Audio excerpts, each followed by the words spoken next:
Hey guys, Scott Layton here. This is a continuation and a reflection from yesterday's video, I May Never Find Love Again. That one was personal, maybe the most personal thing I've ever shared with you all so far. And I want to dedicate this one to one of my viewers, someone who reached out and reminded me that honesty still matters, and that none of us are truly alone in these quiet, aching thoughts. That video was about uncertainty. This one is about hope. What is happiness without hope? Strip away sex, love, money, even health, and that's the question you're left with. Let that sit for a second. Because we talk about happiness like it's a product, a lifestyle, a thing to own. But without hope, happiness becomes momentary, flickering, fragile, a sugar rush, gone before you can hold it. Hope gives happiness its spine. I'm 55. I haven't had sex or even a relationship since before the pandemic. I've lost friends, not in one dramatic moment, but in the long erosion of time, illness, and grief, especially when my mom had several bouts of illnesses and most of my free time was spent visiting her at hospitals. I try, imperfectly, to live by values that matter to me, quietly, not performatively. And in that space, the silence, the space between certainty and doubt, hope is what I've had to cultivate. Because happiness without hope is hollow, but hope gives shape to all the things we haven't yet lived, but still might. Historically, hope has never been passive. Hope rebuilt cities after bombs. It carried families through exile, migration, war, silence. Hope is what kept civil rights leaders walking forward. It's what made generations plant trees they knew they'd never sit under. Psychologically, hope lives in the planning center of the brain. It's not fantasy, it's a skill. It's the belief that your actions still matter, even in the face of uncertainty. Philosophically, hope is moral. It says, I will choose light, not because it's easy, but because it's mine to choose. So how do we actually cultivate hope? Let me offer you something I use. Not a formula, a rhythm, a gentle daily routine, simple steps that give shape to the shapeless days. So let's cultivate hope. Here's a daily practice for you. When you wake up, ask, what's one thing I can do today that's in my control? Drink water, stretch, write. Hope starts with agency, however small. 2. Name one private ache, something no one sees. Say it out loud or write it. I'm still grieving ... Naming it honors your honesty.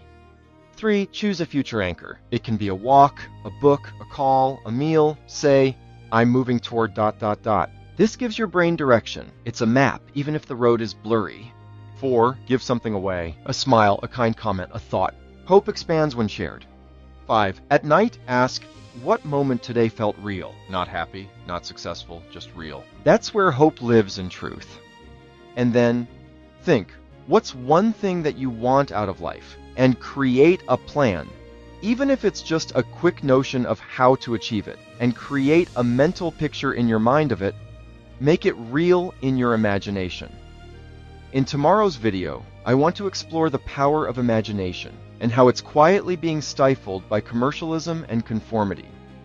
Some days, hope will feel like going through the motions. Other days, it'll feel like survival, but over time, it becomes something stronger. It becomes a way of living.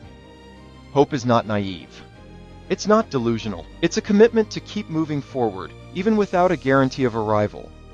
To those of you watching this who feel alone in your questions, your desire, your waiting, I want to tell you something true.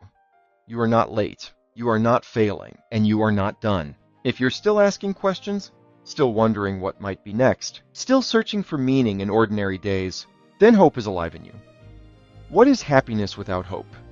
Just an echo. But with hope, happiness becomes something else. Not perfection, not certainty, but a practice, a path, a way of living honestly, even when you're walking alone. We can't solve the issues we face individually, culturally, socially, or politically without hope. And that, more than anything, is what I'm trying to learn right now. Live honestly. That alone is an inspiration. And like I said yesterday, with everything happening in the world, hope is something worth defending. Please take that to heart.